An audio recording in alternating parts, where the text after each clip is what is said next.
Mas tem muita consciência. Tertúlia. Meu boa tarde aí para todos e todas. Hoje é dia 9 de março de 2012, sexta-feira. O verbete é de número 2232. Tem 5 páginas, 45 elogios e 17 máximos. Eu destaco aí a divisão do detalhismo, que tem 12 máximos. O tema é exumação historiográfica. A especialidade é pesquisologia. Quem estudou o verbete se dedicou muito é a nossa professora, que está aí firme para atender qualquer das arremetidas intelectuais de vocês. Você viu bem o que eu falei? Definição. A exumação historiográfica é a técnica aplicada pelo pesquisador ou pesquisadora de levantar, desterrar e descobrir ocorrências passadas relativas a fatos históricos ou de personalidades, por meio do estudo, manuscritos, documentos e objetos de toda a natureza, com o objetivo de trazer à luz o esquecido, sepultado, apagado das memórias coletivas. As teorias anacrônicas da história, os detalhes originais detectados de imediato no objeto, a exumação do mais escondido, os tabus culturais acerca da exumação de corpos, as associações dos potenciais disponíveis aplicadas ao objeto sob análise, as visitas planejadas e com foco na pesquisa. E por aí vai, tem mais de 20 linhas a facologia. As intuições valiosas, a decodificação das energias gravitantes, o encapsulamento parasanitário, a recuperação de cons. Na argumentologia tem a taxologia com 25 tipos de exumações historiográficas a serem realizadas pelos pesquisadores automotivados. E tem o top também da casuística com 4 exemplos de exumações historiográficas. Na remissiologia dos 15 verbetes nós destacamos aprofundamento da pesquisa, curiosidade pesquisística, mega conhecimento histórico, para captação retrocognitiva e taxologia das análises. Frase enfática. A exumação historiográfica permite ao pesquisador levantar assuntos esquecidos, sepultados e ou apagados, reescrevendo a história e deixando legado mnemônico interassistencial. Você convive bem com os memoricídios e lacunas da história, ou estuda e aplica a técnica da exumação historiográfica para recompor peças perdidas. Na bibliografia específica tem 5 fontes. A webgrafia tem 1 fonte. Agora, aqui na Mega Análise, junto com o João Paulo, nós temos 20 itens. Memória, resgate, achados, fatos, parafatos, levantamento, desterramento, descoberta, recuperação, revelações, retrocognições, pesquisologia, passadologia, biografologia, historiologia, parahistoriografia, curiosidade, realidade, exaustividade e sincronicidade. Agora, aí o verbete do dicionário, hoje nós temos intelectologia. Eu chamo a atenção aqui para ver o trabalho criativo e o trabalho administrativo. Isso é uma coisa muito séria. São as 2 coisas que a gente tem que casar para sair bem nos processos de pesquisa. Agora, questionologia aqui. Quando o senhor diz que o aborto significa que a mulher é desorganizada e que se o ato acontece com a própria pessoa, significa que o ponto necessário a ser reciclado é a auto-organização, inclusive a organização sexual, etc. Escuta, eu estou aqui com um livro que fala justamente isso. Tem aqui o psicólogo social, Roy Baumeister, que diz o seguinte: ele acredita, e também o Martin Seligman, que é um grandão, ele assina embaixo, mas ele acredita que a autodisciplina seja a rainha de todas as virtudes, a força que possibilita todas as outras. Eu falo isso faz só 60 anos. Pois é, agora faz só 60 anos que eu falo isso. Outra dúvida é referente à questão da interprisão, a consciência que foi cerceada para ressomar em função da opção de uma consciência mulher. Quais seriam as amarras entre essas consciências? Como proceder para otimizar essa reconciliação, se for o caso? Olha, o processo, em primeiro lugar, é ponderar as coisas com as pessoas e dar o exemplo também em cima do lance. Isso é a melhor coisa que tem para esclarecer. É a tarefa do esclarecimento.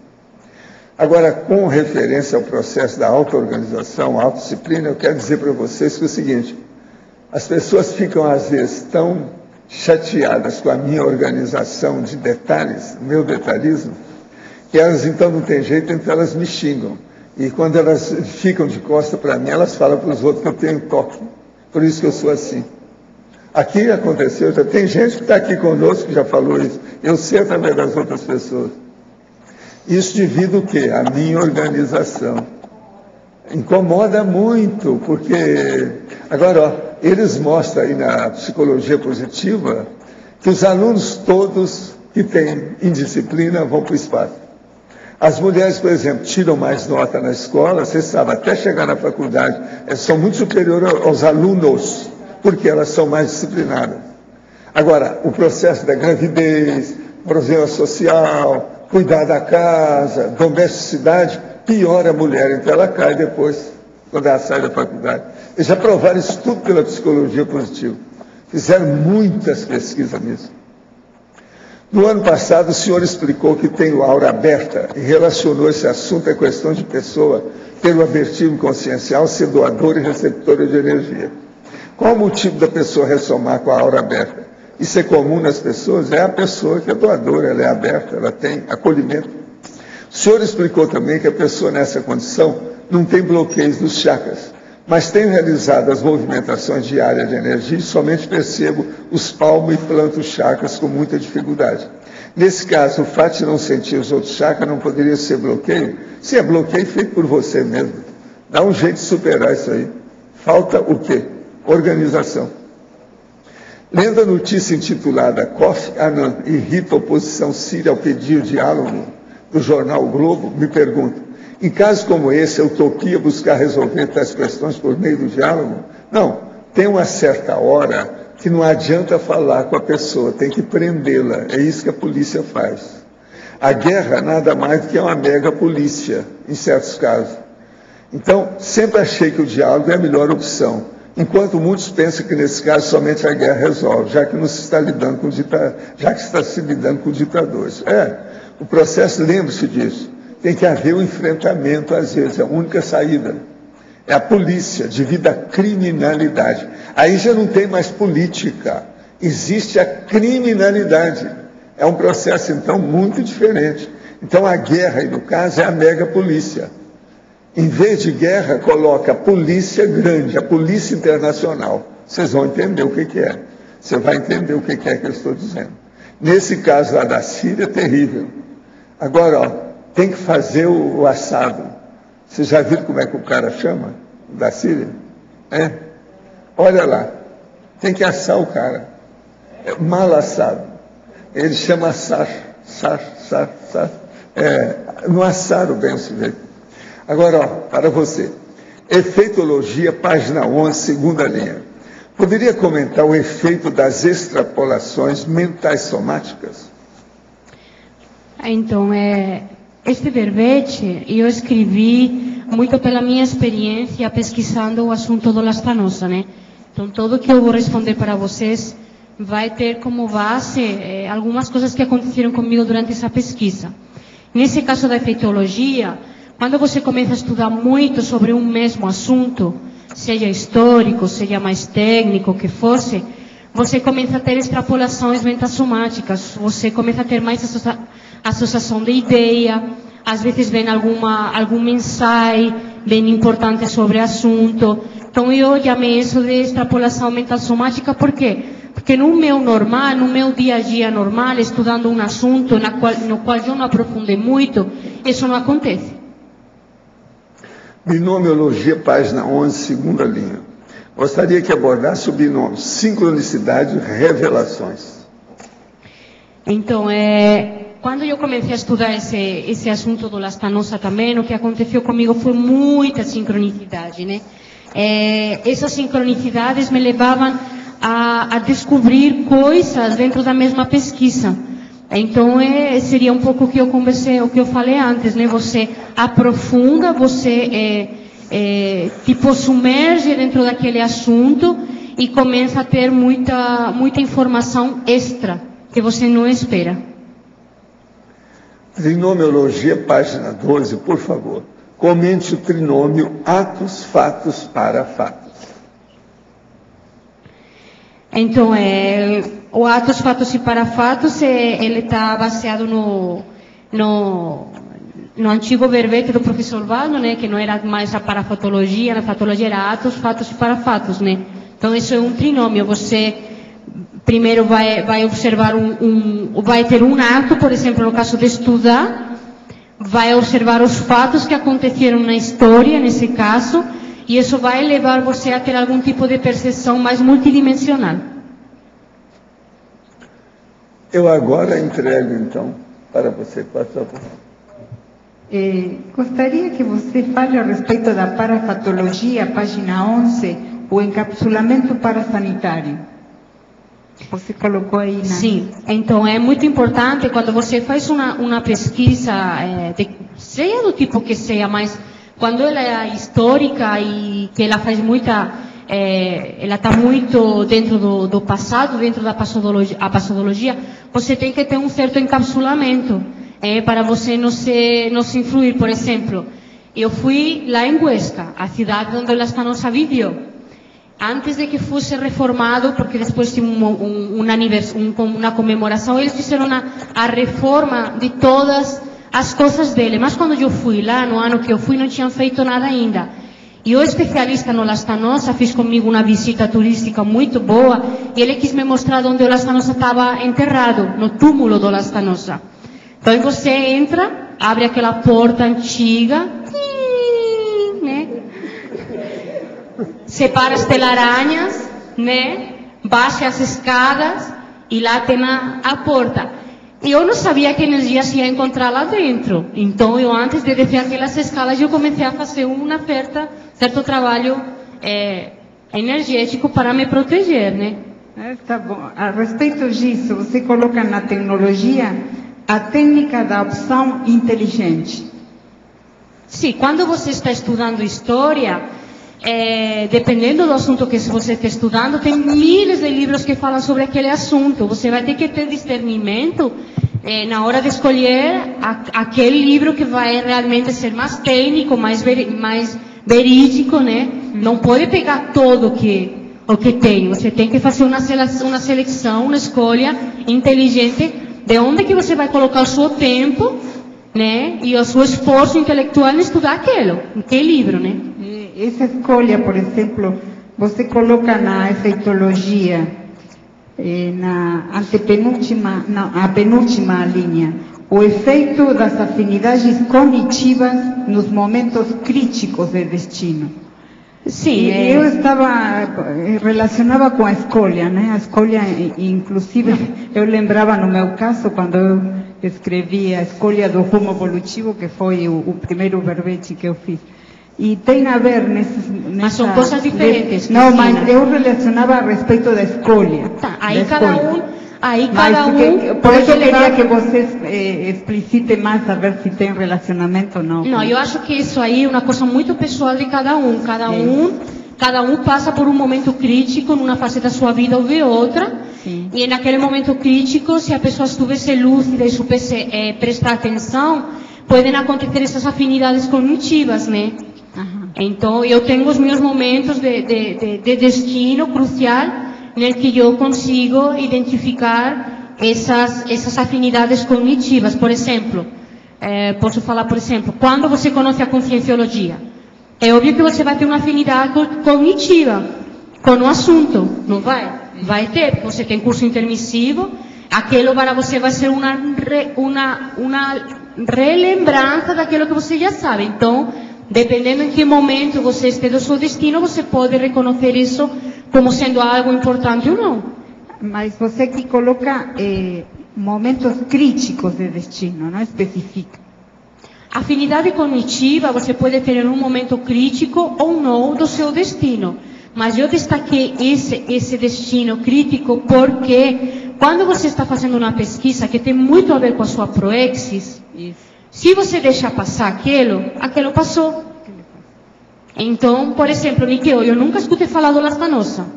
A primeira vez que eu escutei falar do Lastanosa foi porque o professor Valdo me falou alguma coisa dele. Eu estava em um momento crítico do meu destino. Eu estava, mas eu naquele momento não identifiquei. Eu estava porque acabava de chegar em Foz do Iguaçu. A minha vida estava mudando totalmente. Se eu não tivesse pegado aquele assunto e corrido atrás dele, não teria acontecido nada do que aconteceu comigo. Mas aí é uma coisa muito pessoal, cada um tem que analisar. Isso. Muito obrigada. De nada. Laura? Sim. Na fatologia, a segunda linha, sim. As teorias anacrônicas da história. As teorias anacrônicas da história, Arlindo, são aquelas teorias que já foram derrubadas, né? Então, só que porque assim a história, ela muda o tempo todo, através, muitas vezes, da própria exumação. Por exemplo, eu trouxe aqui um livro sobre os Medici, é um livro escrito em italiano, I Medici, la dinastia dei misteri. Antes de fazer a exumação dos 49 corpos dos Medici, as pessoas pensavam, a história afirmava que os Medici morreram por doença. Mas depois de fazer a exumação desses 49 corpos, eles descobriram que não, que eles foram envenenados. Aí a história teve que ser reescrita, teve que mudar, né? Então aquela história foi derrubada e saiu uma neo-história, basada nos fatos das descobertas da exumação dos cadáveres. Agora, já que se tocou nesse assunto aí da casuística, eu fiquei perplexo com essa exumação de bebês aí do período franquista. Bebês. Na Espanha franquista. Já existe um exemplo na Argentina que eles, na época da ditadura também, eles andaram passando bebês lá do pessoal. Essa é a pesquisa agora mais controversa lá na Espanha, né? Eles descobriram isso aí e estão pesquisando muito sobre esse processo. Foi mais ou menos na década dos 70, até faz pouco tempo, né? Eles descobriram que tinha um monte de bebês que foram dados por mortos. É muita gente burra, ignorante nisso, né? Para acontecer 300 mil. Mas 300 mil bebês. É muita coisa. Fica justificado se você pensa na década dos 70, né, Valdo? Com o Franco e tudo mais. Fica mais ou menos justificado que realmente o povo não tinha cabeça para nada. Mas depois, isso continua acontecendo. Pois é. E quem ficava maniobrando isso aí era médico e freira, né? Igreja Católica. Conluem com a igreja, porque o Franco era ligadíssimo à igreja. Igreja Católica na Espanha é horrível. E agora, só uma outra coisinha aqui na fatologia da página 10. A 8ª linha de baixo para cima, a descoberta de segredos mais bem guardados. A gente sabe, Arlindo, que todo processo histórico tem uns segredos, né? Tem muita informação, por exemplo, que os historiadores têm, mas que essa informação não chega para a gente. Fica naqueles arquivos escondidos. A do Arlindo é mais segredo ainda. Mais segredo ainda, né? Mas é gozado porque a história, se for puxar, deve estar cheia de segredos, né? Agora, o seu verbete é muito curioso, muito interessante. Historicamente, ela sabe bem a história, é fora de série. E a última coisinha... Você vendo lá, Arlindo está impressionado com o verbete. Esse verbete está... E olha, impressionante. Está muito bom. É fácil, você Mas sabe ele... Outro dia ele perguntou... muitos anos de praia. Outro dia ele perguntou assim para mim: o seu verbete está na lista, mas você vai falar alguma coisa de monarquia? Eu acho que ele está com saudade de eu falar alguma coisa de monarquia. Já que eu assisti o curso e fiquei todo... Ele está com saudade ainda do assunto. vai ter mais outro curso, Arlindo. Já está confirmado dia 11, 12 e 13. Possível que eu faça um repeteco. De maio. Agora, na própria fatologia, mais ou menos ligado a isso, na quinta linha de baixo para cima, o campo da história ainda inexplorado. Isso aí deve ter um monte, né? Isso é o mais interessante. Por exemplo, quando eu comecei a pesquisar o Lastanosa, para mim aquilo era um campo totalmente inexplorado, né? Até para os espanhóis aquilo era um campo inexplorado. Ninguém tinha se preocupado em exumar a memória deles e em estudar, né? Então, para mim, essa pesquisa foi todo novo, era tudo novo. Era você tirar a informação, mas você não sabia de onde, né?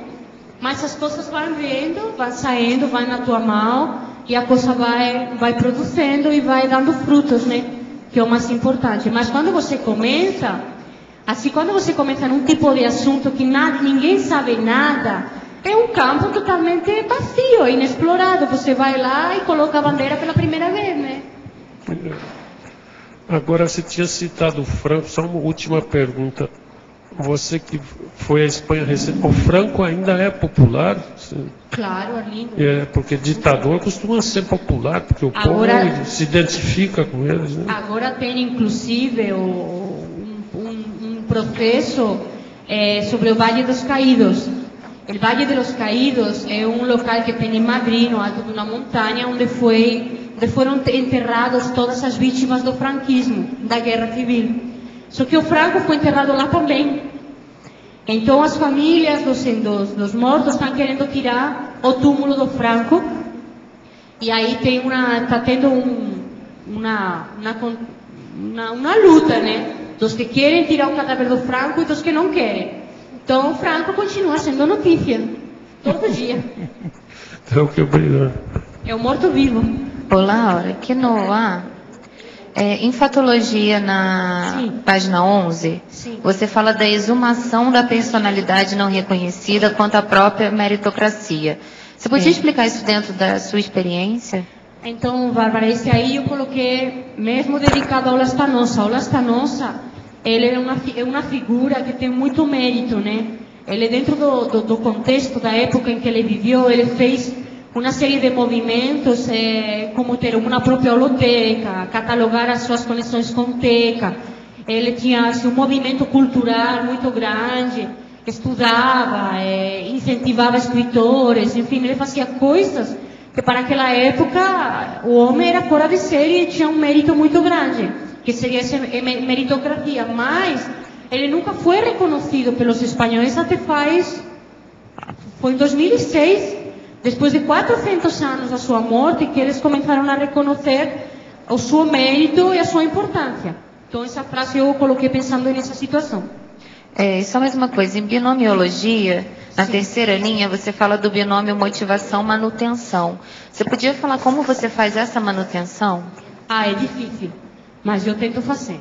Porque eu sou uma pessoa que gosto muito de coisa nova. Então, quando tem uma coisa nova na minha frente, sobretudo se é uma coisa que eu tenho que pesquisar, eu vou com toda a minha energia, todo o meu tempo para fazer aquela coisa.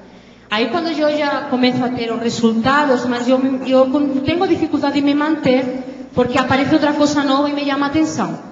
Então, eu estou muito lúcida dessa minha condição, então eu tento me manter sempre. Por exemplo, no caso do Lastanosa, eu escrevo bastante artigo sobre o Lastanosa.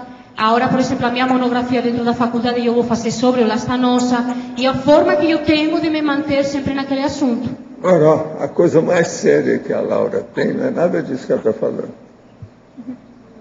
É a garra. Garra é aquilo que a gente chama dentro da autodisciplina de persistência extrema. Você tem isso. Você pega o negócio, você vai em frente, você cisca, pior do que o galinheiro inteiro. Então, aí que eu fiz. Garra. A garra é o ponto alto da autodisciplina. Eu chamo isso, no meu caso, de autodeterminologia. Autodeterminação. Entende? Eu respondi, Bárbara, então. Tem mais alguma coisa? Não. Graciologia, você coloca... Que página, Cristina? Página 12. Sim. A interação, vários ângulos, nova perspectiva. Isso aí é uma técnica para estudar qualquer assunto, né? Você não pode estudar um assunto só dentro de uma linha. Por exemplo, se você vai ser psicóloga, né? Vai estudar psicologia. Tem várias linhas dentro da psicologia. Tem a cognitiva, o psicoanálise, etc. Você vai ter que ver todos esses ângulos até você decidir qual que vai ser o melhor para a tua pesquisa, né? Então às vezes esses novos ângulos, eles vão trazer incluso uma nova perspectiva daquele assunto. Você vai criar uma coisa nova, né? Mas tem que ver sempre de todos os pontos de vista. Você não pode ficar só em uma. Por isso que você tem que ler livros sobre o mesmo assunto de vários autores. Essa técnica que você aplica para, por exemplo, para fazer... Não escuto. Que essa técnica que você aplica, por exemplo, para fazer este tipo de estudo... No meu caso do Lastanosa, na verdade, eu estou muito restrita. Porque não tem praticamente... Bom, não tem não. Tem um livro sobre o Lastanosa. Quando eu comecei a pesquisar, tinha só um livro. Era um livro escrito em 1934. Hoje a gente já tem 3 livros publicados sobre o Lastanosa. Então eu não tinha muitas opções, né? Agora já tem 3, já é aquela coisa. 3 livros sobre o Lastanosa, né? E o meu que está caminhando, que espero algum dia acabar. Você precisa de perseverar naquilo que você faz, porque estão falando que pelo controle aqui do estudo das estatísticas da educação, pessoas com mais idade têm mais garra do que pessoas mais jovens. E aquelas acima dos 65 anos, que é o meu caso, têm muito mais do que qualquer outra faixa etária. Estão comprovar isso tudo. Agora é bacana, eu gosto muito da psicologia positiva, porque ela vem comprovar minhas coisas que eu falo há 50 anos. Vem comprovar um monte de coisa minha. Muita coisa. Esse da garra, por exemplo, é perfeito. Agora, tem até o teste que eles fazem da garra, do processo todo, muito bem feito. A persistência extrema. Laura? Vê se você chega aos 100 anos, hein? Dá um jeito. Vou tentar. Laura? Sim. Na página 11, Sim. na ciclologia, no final da primeira linha, Sim. o ciclo de desconstrução de retroideias. Você pode falar sobre isso? Quando você estuda, sobretudo, passadologia, coisas do passado, da história, você vê que tem muita ideia fixa, muito apriorismo sobre os assuntos, né? Então, você tem que desconstruir muitas vezes aquelas ideias antigas para você poder criar alguma coisa nova. Porque senão você vai ficar só escrevendo o que já foi escrito, dizendo o que já foi dito, né? Por exemplo, vamos supor, se eu pesquisar o Lastanosa, né? Volto a falar sobre ele. Que foi dito dele? Durante 400 anos, nada. Tudo bem. Mas agora, o que eles estão falando? Eles estão falando que ele era um grande colecionador, que ele era incentivador de cultura. Tudo bem, isso aí eu posso falar também. Mas se eu quiser ir um pouquinho mais além daquelas ideias, que já ficam retroideia para mim, eu teria falar de quê? Por exemplo, eu poderia falar do contexto extrafísico, multidimensional, no que o Lastanosa viveu. Será que ele teve alguma ajuda extrafísica? Será que tinha consciência ajudando ele naquele período? Então eu poderia deixar essas retroideias, as ideias mais convencionais, e tentar ir um pouquinho mais além. Obrigada.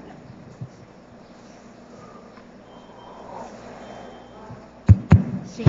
Na página 13, Sim. Projeto Médici. Sim. Você pode falar um pouquinho Então, sobre, sim. principalmente essa da artrose como uma doença hereditária. Depois você está dizendo, você coloca aqui que estão escrevendo os vários capítulos. Fala sobre isso também. Então eu já comentei um pouquinho sobre este livro que tem aqui. Tá? Sim, eu vi na bibliografia. Isso. Este livro aqui eu encontrei na epígrafe, ele está escrito em italiano, mas ele fala do processo de sumação de 49 membros da família Medici. Então eles descobriram, por exemplo, que eles foram envenenados, e eles descobriram que eles tinham essa artrose hereditária entre eles, né? E essa descoberta levou aos historiadores a ter que reescrever a história que tinha sobre os Medici. Porque, por exemplo, eles acreditavam que os Medici tinham morto de doença, mas não, a maioria deles morreu envenenado. Então, os historiadores tiveram que reescrever essa história para mostrar as descobertas novas e mostrar a história mais real, né? E teve alguma coisa da artrose com reescrever a história, quer dizer, artrose relacionado com comportamento, é isso? Não, eles simplesmente falaram que a família sofria artrose e que era uma doença genética deles, e eles incrementaram essa informação nas pesquisas dos Medici. É a única coisa que está falando o livro, isso. Nesse livro. Mas é interessante porque antes ninguém tinha falado que eles tinham artrose como genética, e eles descobriram a partir da exumação dos cadáveres de vários deles, né? Aí foram ver que vários deles tinham aquela doença da artrose. Tá ok, muito obrigada. Mas, Tânia, se você quiser pesquisar mais, o livro fica à disposição, tá? Italiano? Escrito em italiano? Você consegue ler italiano? Não, para você. Não, italiano ainda não. Aí fica complicado. Ainda não. Laura, sim. Na fatologia, quinta linha, 2, 3, sexta linha. As associações dos potenciais disponíveis aplicadas a objetos sob análise. Achou? As associações dos potenciais disponíveis aplicadas ao objeto de análise. Queria que você explicasse isso. Então, Mabela, aí o que eu pensei quando você está pesquisando sobre algum assunto assim histórico, você vai fazendo uma série de associações, né? Então, às vezes essas associações elas vão estar disponíveis nos arquivos, nos livros, mas às vezes elas não vão estar disponíveis. Então, o que eu quis falar é que às vezes você vai ter um objeto sobre uma análise, mas com uma informação muito limitada. Você vai ter que procurar outras fontes para poder extrapolar ou colocar mais informação sobre aquele objeto, né? Que foi o que eu fiz com Lastanosa, não tinha nada para pesquisar. A gente foi lá, viu as coisas dele, e aquilo foi, pouco a pouco, a gente conseguiu manuscritos. Mas o objeto de análise no começo ele estava muito pouco, como eu poderia falar, não tinha informação. Não é como você vai pesquisar, por exemplo, que a hora o professor Valdes dias atrás falou dos celtas, né?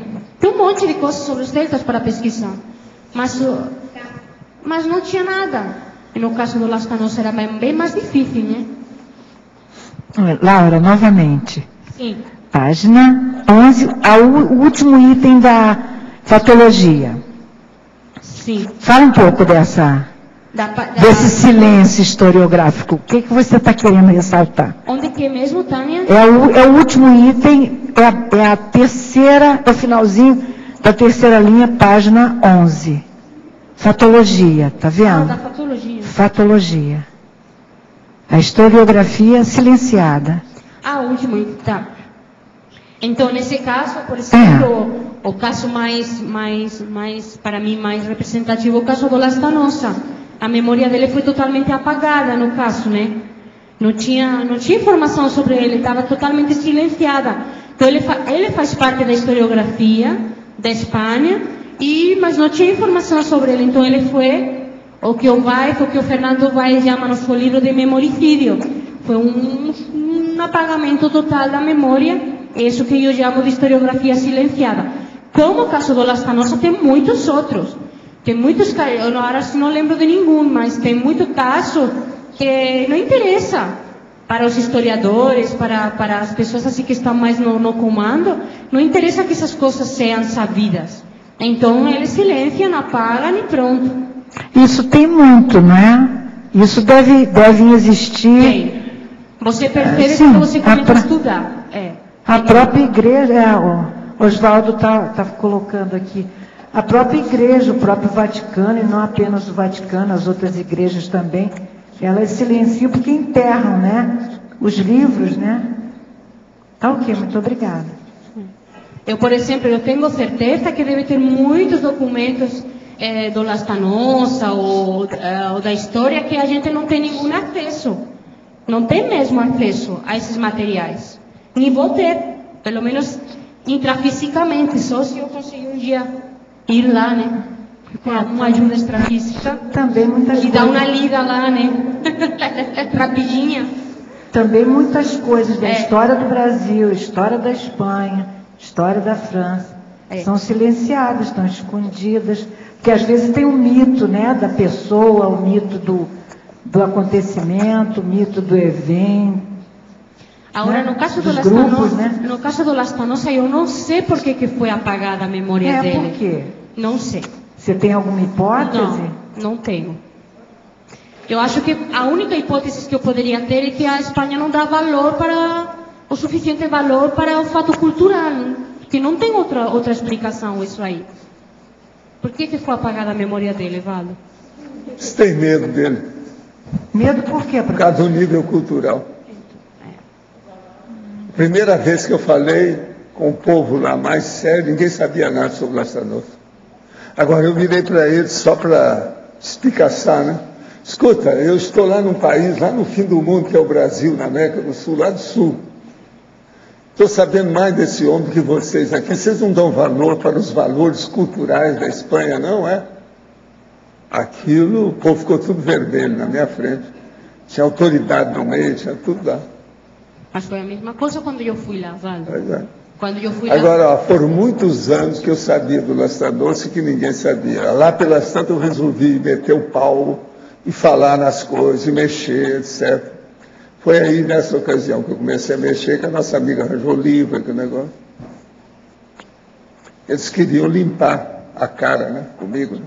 Tanto vale que você fala que tem uma biografia dele, mas a biografia não está, não aparece, né? Pois é. Eles... Agora, o Franco acabou com a Espanha, né? Muita coisa, né? Os falangistas lá acabaram com a Espanha. Como funciona o processo de pesquisa no chamado registro acástico, utilizado pelos conhecidos e sérios autores do ramo da parapesquisa histórica? Olha, eu não sei e não acho que isso funciona, não. Se funcionasse, eles trariam material bom para a gente. Eu procurei estimar durante anos para saber direitinho. Não achei nada sério em matéria de... Pesquisador, a gente tem que estudar muito. Então, em história, tem que pesquisar mais. Agora, é muita tolice que tem quando começa a invenção do processo da história. Isso não dá certo. História não é uma mera descrição literária, tem que ser uma coisa baseada em fatos. Então, isso é seríssimo a gente pensar. Ao transferir meu curso para a minha faculdade antiga, comecei a ter reações que não compreendo. Fortes ansiedades sem causa aparente, reações que repercutem no corpo, reações até mesmo de medo e uma sensação energética negativa a respeito do local. Não compreendo essas reações, pois não há motivo e nunca passei por isso. Quando saio do local, me sinto mais aliviado. O que está acontecendo e como posso agir com referência a isso? Olha, a primeira coisa que você tem que fazer é trabalhar com o estado vibracional, ficar quieto e observar as coisas. Isso aí é o holo pensando no lugar que você está, que é pior. Você saiu de um ambiente, uma atmosfera, um cenário e foi para outro pior. Abra o olho com isso. Agora, mexa no estado vibracional. Você é jovem, fica firme, domina seu corpo, seu dono dele. Olha bem o que você pensa. Resumidamente, tenho constatado na conscienciologia que existe importantíssimo para o despertar do indivíduo nas dimensões existentes. É certo dizer que estudando a conscienciologia, a projeciologia, fazendo a interação com os conceitos da física quântica, o indivíduo pode se melhorar muito mais e melhorar a realidade em que atua dentro da dimensão em que se encontra? Olha, se a física quântica tivesse melhorado, eles já teriam admitido uma opção de coisa. Tem muita coisa que a ciência convencional ainda não entende nada de processo de parapsiquismo. De modo que eu não acho que seja a física quântica que vai te ajudar, não. O estado vibracional te ajuda muito mais do que toda a física quântica. Olha bem a prática, a vivência do processo, dominar o problema das energias. A energia é o instrumento da consciência no cosmos inteiro. Se você domina, a partir do estado vibracional, você domina o resto. É possível termos uma refratariedade energética natural em relação a lugares históricos? Sim. Do jeito que você tem refratariedade, você tem também uma afinidade. Pergunto isso devido ter presenciado pessoas passarem muito mal em pontos turísticos, históricos, sítio arqueológico. Esse aqui não está sabendo nada que existe a síndrome de Stendhal. Olha, seria bom você ver na internet, síndrome de Stendhal, ou Stendhal. Olha bem como é que escreve, S-T-H-E-N-D-A-L, mais ou menos por aí. Agora, procura síndrome, que você vai entender, síndrome de Stendhal, que é o que acontece demais, por exemplo, em Firenze, Florença, na França, na Itália. Agora aqui, pergunto isso devido ter presenciado pessoas passarem muito mal em pontos turísticos, históricos e sítios arqueológicos, enquanto eu não senti absolutamente nada de negativo, nem mesmo ter feito nenhum tipo de encapsulamento energético. Cabe salientar que isso só ocorre comigo em relação a lugares históricos. Diante de outra situação, tem que fazer um encapsulamento normal, como todo mundo. Ok. Agora, ó, é bom você ver o processo da síndrome de Stendhal, que essa é a mais, internacionalmente, a mais conhecida, e dá um impacto maior para a pessoa, inclusive, entender e estudar, pesquisar os processos que tem história. Laura, não sei se você já falou na Efeitologia, página 11, na última linha, né? O efeito das afinidades cognitivas dos momentos críticos de destino. Você poderia aprofundar, por favor? Já falamos. Mas, enfim, falo de novo. O que eu estava explicando é assim, cada um dentro de nós pode identificar um momento crítico do destino, né? E, às vezes, dentro desse momento crítico, acontecem afinidades cognitivas. Por exemplo, eu coloquei o exemplo de, por exemplo, você estar numa crise de crescimento ou de destino, num momento crítico você tem que tomar uma decisão e nessa hora você conhece a conscienciologia. Você vai ter uma afinidade cognitiva com as ideias da conscienciologia. Isso vai mudar, pode mudar a tua decisão perante aquele destino naquele momento. Só que você pode identificar aquilo ou deixar passar, né? Então, no meu caso, eu coloquei, por exemplo, o exemplo do Lastanosa também, né? Eu estava num momento crítico de destino, acabava de chegar aqui no Brasil, estava aqui morando há muito pouco tempo. O professor Valdo falou do Lastanosa, como poderia ter falado de qualquer outra coisa, mas eu fui atrás. E aquilo mudou o meu destino realmente, mudou até a minha proexis. Ou de repente eu resgatei a minha proexis, eu não sei, né? Eu prestei atenção àquilo, fui atrás e hoje eu posso dizer que foi era uma coisa muito importante na minha vida e no meu trabalho aqui em Brasil, no FEAEC, né? Então, eu acho que isso acontece muito com a gente, ou às vezes não muito, mas acontece.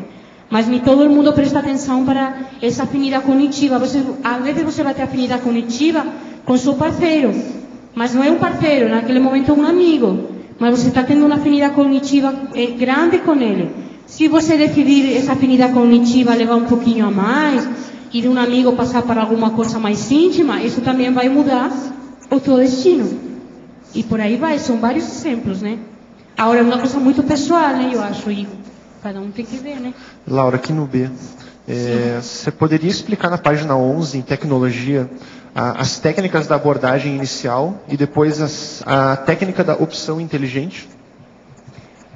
Desculpa, a última não entendi. A técnica da opção inteligente, ali em tecnologia, na página 11. Tá, a técnica da abordagem inicial é assim, você tem um objeto de pesquisa. Você vai pesquisar tal coisa, ou pode ser uma personalidade ou um fato histórico. Então, você vai ter que ter uma abordagem inicial. Ou seja, você vai pegar todas as informações que tem sobre aquele processo? Não. Você vai ter que fazer uma escolha, que aí que vem a escolha inteligente do que você vai pesquisar e o que você vai aprofundar, né? Então, você primeiro tem que ter uma linha de pesquisa, onde você quer chegar, onde você quer ir. Por exemplo, se você tiver uma hipótese sobre um fato histórico, você vai ter que pegar aqueles livros, aqueles dados, aqueles documentos, aqueles manuscritos que ajudem a você confirmar a tua hipótese. Então, a tua abordagem inicial qual seria? Confirmar a tua hipótese. Aí depois vai vir a metodologia, o que você vai usar para esse fim. Ok, obrigado.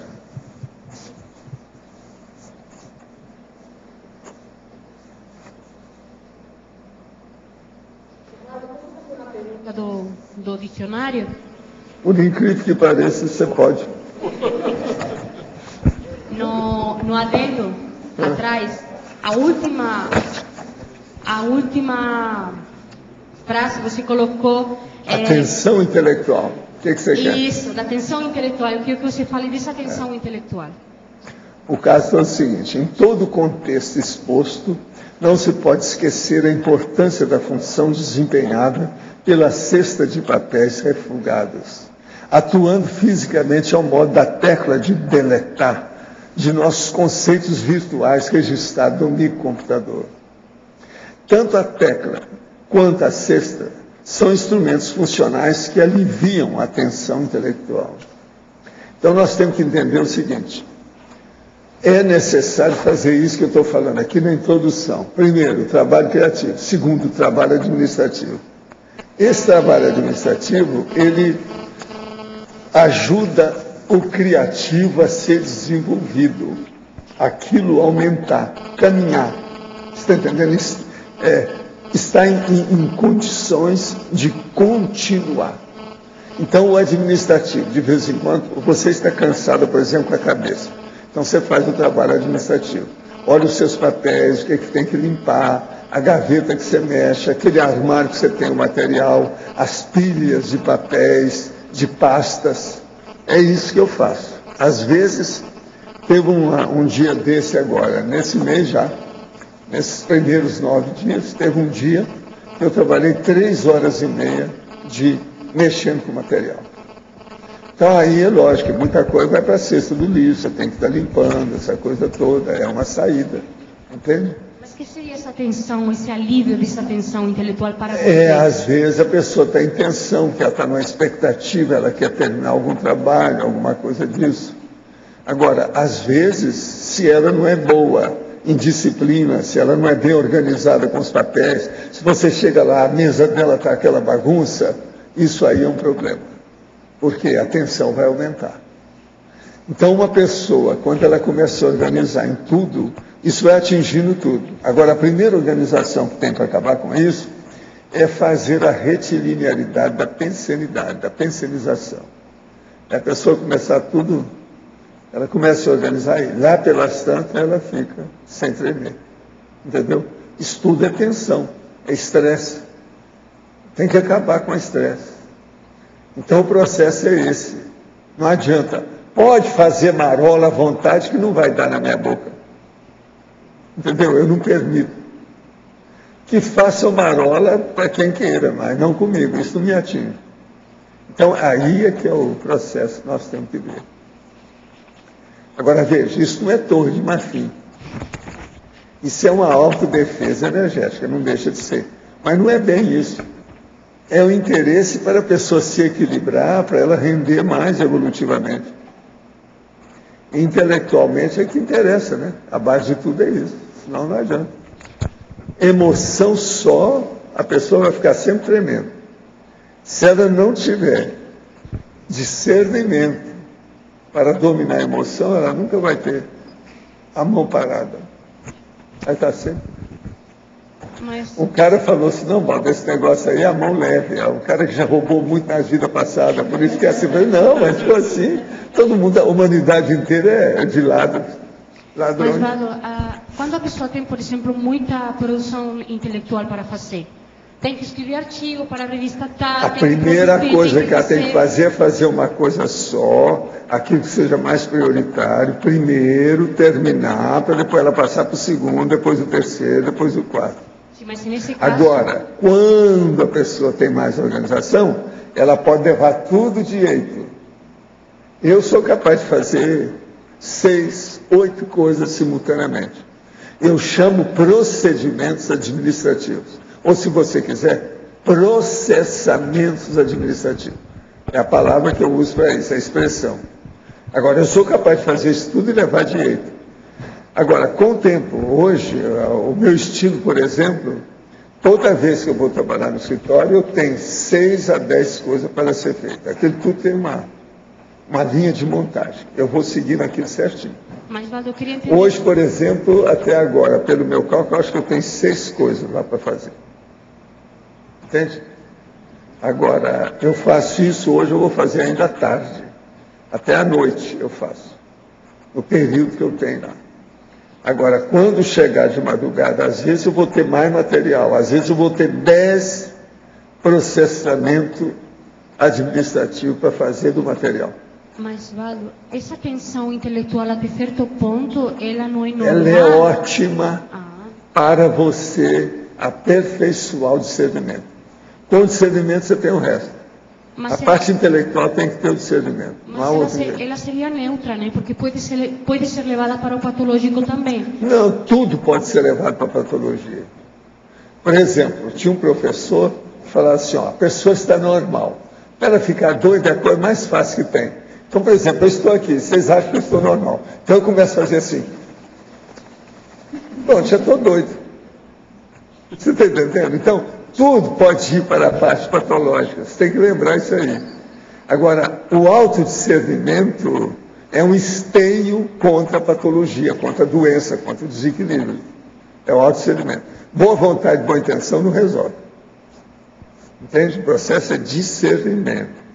É discernir a coisa para você funcionar com as faculdades mentais equilibradas. E em conjunto. A coisa mais difícil que nós temos como consciência é saber usar as funções intelectuais ao mesmo tempo. E tirar produto, fazer fruto disso. Isso ter eficácia, ser prolífico, construir as coisas. Agora, ó, eu acho que para uma pessoa fazer várias coisas simultaneamente, não é só atenção dividida, não. Ela tem que fazer várias coisas ao mesmo tempo.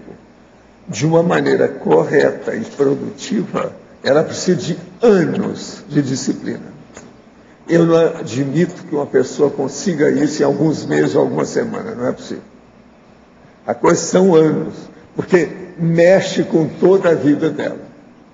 Agora, ó, o melhor período que tem é justamente esse que eu estava falando aí, que o nosso amigo está falando lá, o pesquisador, 65 anos em diante. Por quê?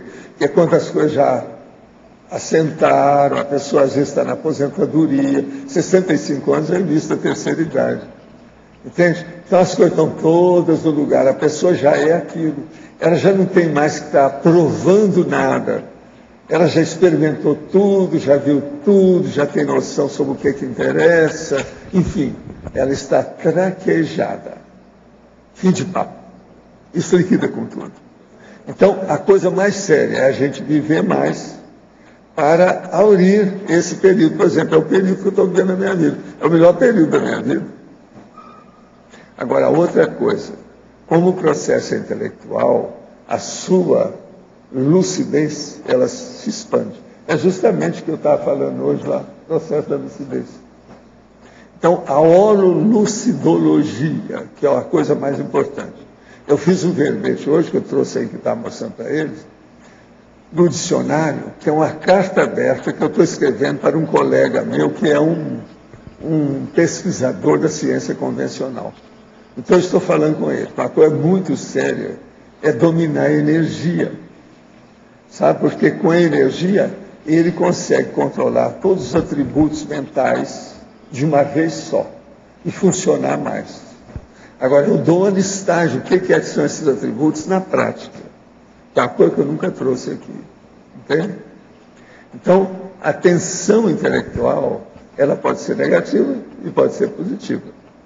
Agora, quanto mais disciplina a pessoa tem, autodisciplina, auto-organização. Por isso, um dos primeiros laboratórios do nosso sistema foi a auto-organização aí. Ele é importantíssimo. É o nível de organização. Agora, por exemplo, você chega aí, uma sexta-feira igual essa, vem aqui. A hora que começou tinha 12 pessoas, agora já tem mais gente. Tem gente que não tem organização, porque não estava aqui na hora que começou. Você está entendendo? Vamos contar quantas pessoas tem agora aí. 42? Eu acho que tem mais. Ah, não. Então é isso. Aqui tem mais de 42. Eu sou bom para contar gado desde a juberada. Entende? Eu sou bom para contar a boiada. Então, veja, tinha 12 pessoas. Como é que fica? Aqui tinha, né, já aumentou aí uns 400% de lá para cá. Agora, veja, não é muito tempo, foi 1 hora. Nós estamos na metade da abertura, 1h25. É o assunto, Paulo. Não, não é só o assunto, não. O processo aí tem uma série de fatores, entende? Agora, sexta-feira, às vezes, tem disso. É um dia que, às vezes, tem menos gente, porque o fim de semana o povo está acabando com a situação, a gente sabe como é que é. Quinta-feira tem mais gente, porque eu faço a mega autorização. Sábado tem mais gente, porque é fim de semana. E domingo também, porque é fim de semana. Isso a gente sabe. O dia que era mais fraco era quinta-feira. Então eu coloquei a mega autorização para chamar. Agora ficou a sexta. O povo vai para a sexta. Organizou. É a segunda também, mas o pior que havia mesmo era a quinta-feira. É que vinha menos gente. Eu fiz a estatística na ocasião. Agora, vamos então estudar o processo. O trabalho criativo e o trabalho administrativo. Laura, isso é importantíssimo. Alô. Sim. Em primeiro lugar, eu queria aceitar o oferecimento do livro. Olho nele e aí, uns dias depois fui procurar. Sim. E não estava mais, ninguém sabia onde tinha ido. Agora descobrimos. Até procurei nas livrarias aí, em todo lugar, e não consegui localizá-lo. Não sei se já foi visto no final da fatologia, faltou um S ali. Faltou um S nas últimas. E outra coisa que eu sugiro aqui na exumação do oráculo, na penúltima linha, anos mais tarde, ou foi descoberta a prova, ou foram descobertas provas, né, para haver concordância entre sujeito e predicado. Como que seria? Sim, peraí, foram, então? Foram descobertas, porque provas que é o sujeito. Ou foi descoberta a prova se deixar no singular. Obrigado.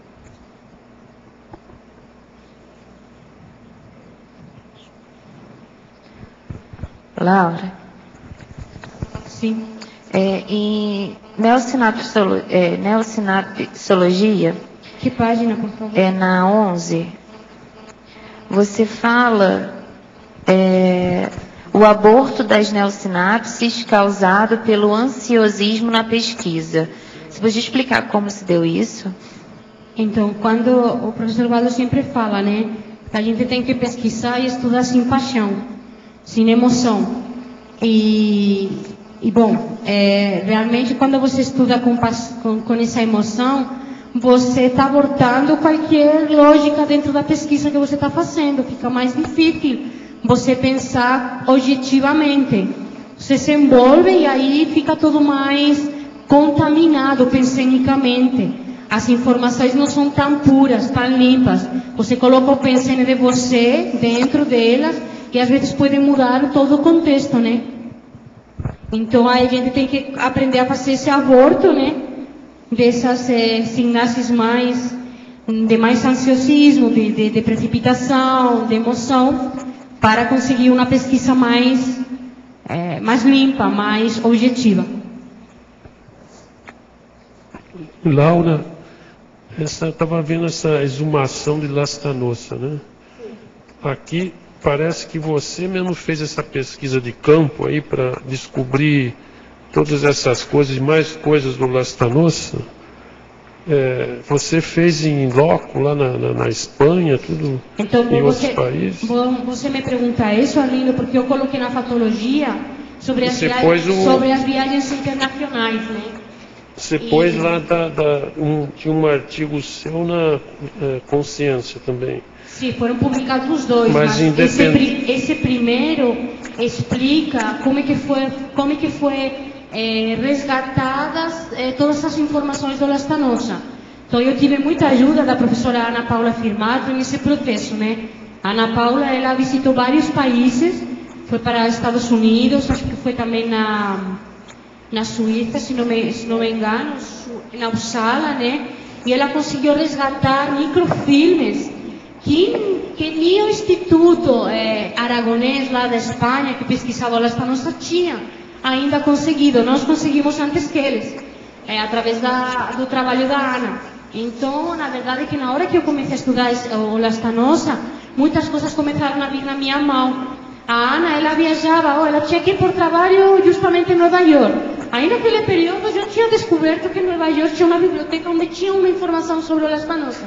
Aí ela ia e conseguia a informação, né? Aí a gente trazia a informação para o Valdo, mostrava tudo, e a conclusão de tudo aquilo era que a gente tinha que continuar em frente, porque as coisas chegavam até a gente para a gente continuar trabalhando. Então era uma señal, era uma confirmação extrafísica e intrafísica muito forte de que o trabalho tinha que ser feito. Então foi a partir dessas viagens internacionais. No meu caso eu fui para a Espanha, Ana foi para os Estados Unidos, foi para Uppsala e acho que foi em outro lugar também que agora não me lembro, mas tudo isso está registrado nesse artigo que está na bibliografia.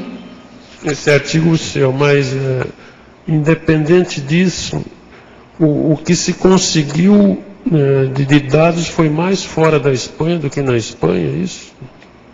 De dados sobre o Lastanosa? Na verdade não, Arlindo, eu consegui mais na Espanha, porque o Instituto de Estudos Alto-Aragoneses, eles tinham bastante material deles. Só que o que acontece, no fora da Espanha, a gente encontrou muito material do Lastanosa. Ou seja, livros que eram da sua biblioteca, objetos que eram das suas coleções, porque naquela época tinha a rainha Cristina da Suécia, que a rainha Cristina da Suécia ela era muito interessada em coisa cultural, era muito intelectual. Então ela se interessou muito pelo acervo do Lastanosa, mandou um sueco lá, pegou todo o material e levou tudo para Uppsala. Não, e o problema é o seguinte, eles abriram a rua em cima do castelo do Lastanosa. Derrubaram tudo, liquidaram tudo. Mas anticulturais. Essa sonegação de fatos lá na Espanha já vem de séculos? Ou é coisa também do Franco, eu não sei como.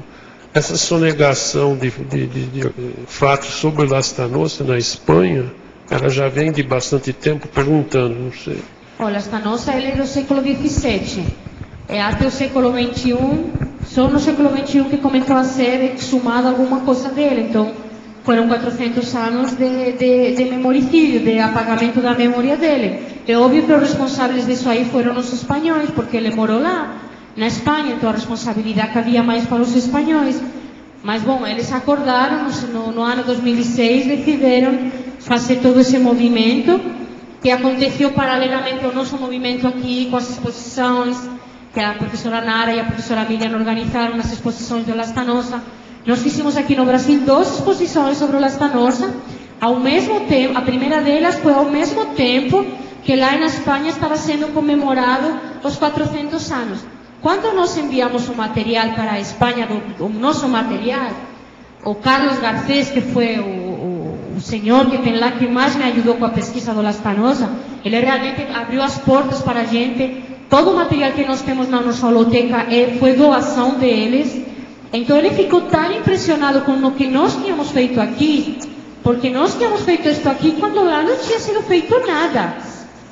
Então nós estávamos valorizando nesse momento muito mais a personalidade cultural do Lastanosa que eles, mas eles já entraram nessa onda, acho que foi uma onda energética mesmo, né? E aí aconteceu todo ao mesmo tempo, foi bem interessante, né? Ele falou assim para mim que quando ele abriu a caixa e viu o nosso folder, as nossas pastinhas transparentes que nós fizemos oficina com as escolas, colocando para as crianças materiais para fazer colecionismo, que ele ficou chorando, mas claro que o espanhol chora muito mesmo, né? Então eu peguei alguma coisa aí, mas é um homem, né? Não é tão fácil um homem chorar, né? E ele ficou muito emocionado, falou que realmente ficou impressionado. Inclusive, tive um jornal lá de Huesca que apareceu meu nome, apareceu o nome do FAE, a pesquisadora que foi a viver no Brasil, que pesquisou. Então, eles deram muito valor ao que a gente fez aqui. Eles deram muito valor. Só que até isso acontecer, teve que passar um tempinho, de 400 anos. um tempinho. Né? Obrigado. Laura. Inclusive, só aqui para terminar, inclusive eles aí começaram a reconstruir o túmulo dele, reconstruíram a capela, que eu ainda não vi como é que isso ficou reconstruído. Eu vi antes da reurbanização, né?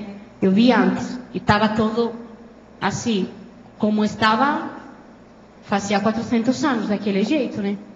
E a casa, como disse o professor Valdo, nem existia, né? Que aquilo foi o mais triste, né? Ir lá e onde você vê onde tinha o palácio, não tinha um bloco de apartamentos, né? Agora, do lado da casa do Lastanosa, tinha outra casa exatamente do mesmo período, inclusive de família do Lastanosa, que ela não tinha mexido com ela, estava exatamente igual. Então, deu para ver como é que era a casa do Lastanosa, através da casa do lado. A casa do lado não se preocuparam, deixaram ela intacta. Olha, tem uma pessoa que me falou que eu ajudei o processo dos 400 anos. Que eu fiz eles se despertarem para o processo. Foi muitos anos antes que chamou a atenção. Eles foram ver. Eles não tinham ideia disso, não. Então houve um revivalismo do Lastanosa devido eu explicasse aos caras lá. Isso aí chamou atenção. Agora, outra coisa que você não falou é o seguinte, muito material do Lastanosa, os parentes dele venderam para ganhar dinheiro. Sim, também. Tem isso também. Sim, tem. Além de passar uma rua em cima do castelo e acabar com tudo, destruir tudo. A vergonha. Por isso que muito material foi para fora da Espanha. Professor Baldo. É duro isso. Você isso é resgate holobiográfico que você fez? Como é que é? Resgate? Foi, até um certo ponto foi. Foi sumação também, né? Agora, olha, ele me ajudou também, né? Afinal de contas, era para ele mesmo, né? Ele estava me ajudando. Laura, em parafatologia primeira linha, você coloca as intuições valiosas. Como fazer para diferenciar as intuições patrocinadas por amparadores, ligadas ao tema ou à personalidade pesquisada, das imaginações fantasiosas que podemos ter ao nos empolgarmos com os achados? Eu posso falar do meu caso. No meu caso, sempre que aparece algum tipo de intuição sobre o assunto, sempre depois eu tenho uma confirmação, seja por documento ou seja uma confirmação energética. Sempre aparece alguma coisa que me indica que o caminho é por aí. Às vezes não é a informação, às vezes vem a ideia de, não, é bom ler esse livro aí, ou é bom você pesquisar em tal biblioteca. Às vezes não é uma informação, mas são pistas que vão aparecendo. De que modo a verbetóloga enxerga a questão sensacionalista dentro das pesquisas históricas? Pergunto isso, pois mesmo dentro da conscienciologia como fora dela, é comum encontrar pessoas com essas tendências. Como, por exemplo, é mais fácil encontrar muita gente que defende que as pirâmides do Egito foram construídas por extraterrestres do que conhecedora da historiografia que atestam, a partir de evidências arqueológicas, históricas, que elas foram construídas por seus contemporâneos antigos. Mas eu acho que aí entra a questão do autodiscernimento de cada um, né? Por exemplo, quando eu comecei a pesquisar o Lastanosa, muita gente vinha e falava assim para mim, até não sei se eu conversei só contigo alguma vez, Valdo. Mas eu acho que o Valdo que era o Lastanosa, né? Porque era o assunto de moda, né? Naquela época, né? Aí eu falava, olha, mas eu acho que não. Mas mesmo assim eu tenho que pesquisar. Como é que eu vou saber se é o Valdo ou não é o Valdo? Aí depois mudou. Todo mundo que eu já pesquisei no passado, eles falavam que era eu, até mulher. Valdo, aí depois... Eu pesquisei centenas de pessoas, então muitos desses acham que sou eu. Mas aí... A vovozinha. Aí quando a gente deu aquela primeira palestra na Itaipu sobre o Lastanosa, que tinha, eu não sei se me lembro, mas tinha 300 pessoas, né? Muita gente, né, Nara? Aí tinha algumas pessoas falaram, nossa, porque aí foi a apresentação do busto do Lastanosa. Mas ele tem a mesma nariz que você, Laura, mas ele tem a mesma boca que você, a mesma expressão. Aí tu imagina, se eu tivesse ido no pico dessas coisas, realmente eu não teria como continuar com aquela pesquisa, né? Então falaram, não, gente, eu não sei se eu fui ou não fui, mas eu estou pesquisando e vou tentar encontrar fatos, né? Mas aí é cada um. Professora Laura, os republicanos que perderam a guerra civil, os maiores intelectuais da época da Espanha, se exilaram na Argentina e no México. Você acha que esse Holopensene lhe ajudou? Qual a sua relação e do nosso grupo com esse pessoal, na sua opinião? Bom, eu não sou uma experta em guerra civil, né? Assim, estou estudando, mas não muita coisa. Mas sim que é verdade, por exemplo, eu quando vou na Argentina, eu percebo um comportamento, uma forma de ser, um temperamento muito parecido com o espanhol. Nos argentinos, né? E nos mexicanos também. Não sei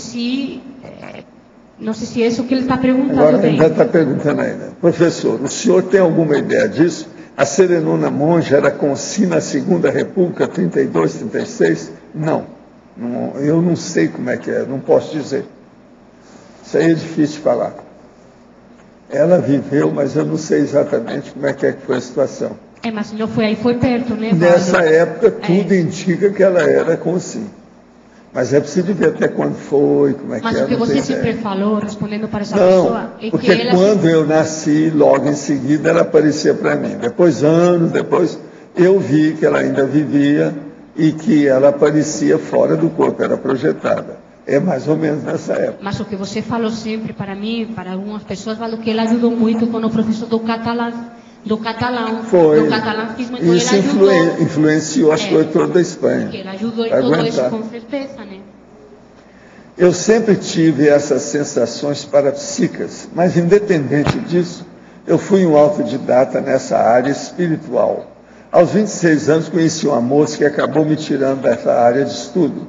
Brigávamos muito e com 4 anos de namoro e quase um casamento, nós rompemos ao mesmo tempo. Há 10 anos realizei uma cirurgia plástica nasal, mal sucedida, que me mudou profundamente para pior. Hoje estou melhor, inclusive eu encontrei vocês. Faço questionamento nas palestras e nas tertúlias que acompanho.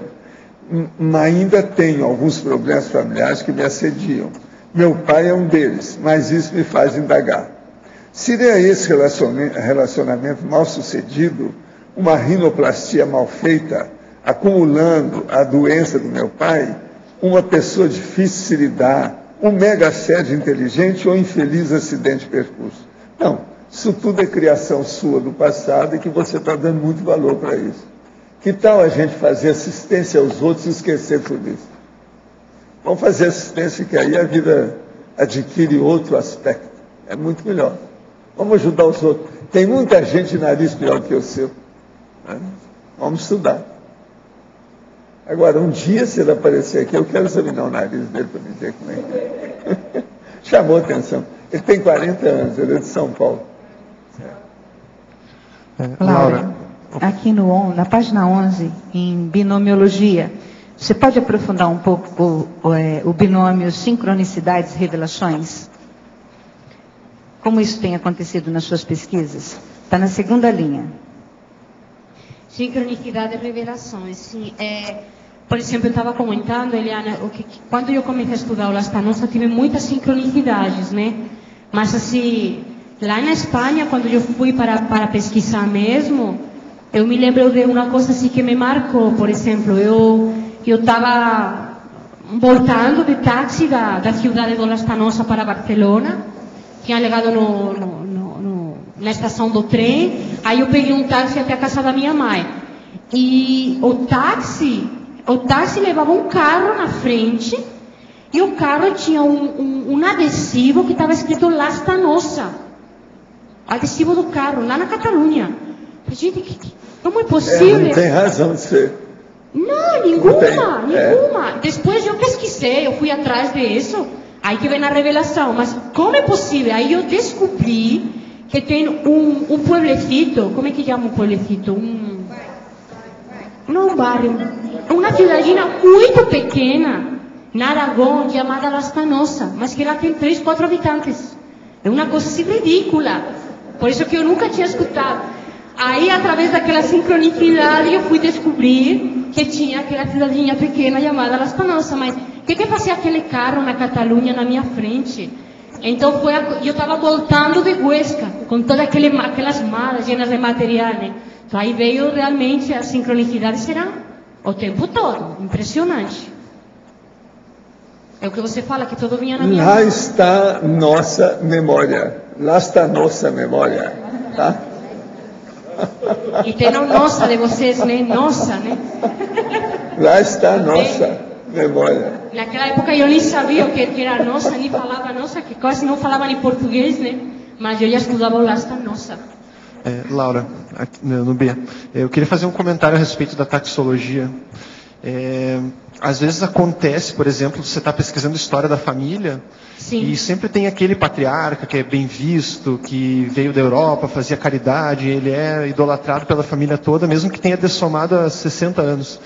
E aí, às vezes acontece, eu digo isso porque é o nosso caso, que a gente pesquisa a história da família, de descobrir, por exemplo, que a pessoa não era tão santa assim, né? E aí... É judeu, né? Você sabe. Tem só 5 milênios de idade. Não, é o cara mais velho que tem aqui. Não, então, é uma coisa interessante. Ele é uma exumação historiográfica, então. Eu ia sugerir ele é próprio, né? A gente tem um caso, assim, que ele é tido uma coisa meio idealizada, assim, e a gente vem descobrindo uma série de coisas meio, no mínimo, estranhas, assim, né? Uma das perguntas que foi feita aqui é do irmão dele. Ah, é? Que coincidência. Eu não falei o nome, é o irmão dele. Eu me lembro dessa história, acho que foi tu irmão que contou aqui numa tertúlia, né?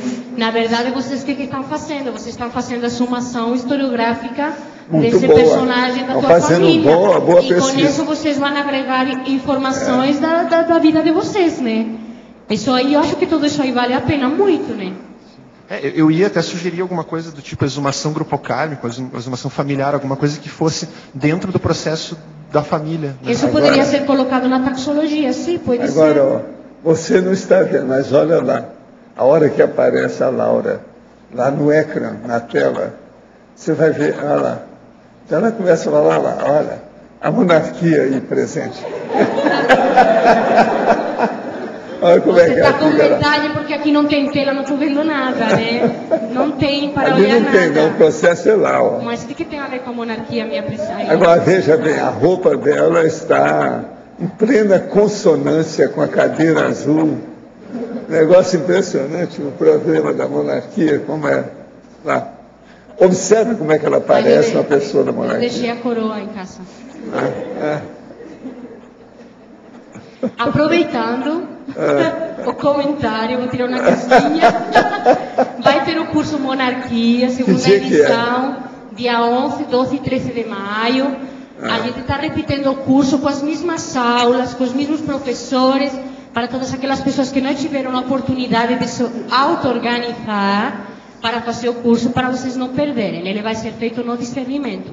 E o valor do curso é o mesmo. É uma repetição do curso. Muito bom. Sim. Sobre o curso, é só pedir, vai ter mais tempo, né?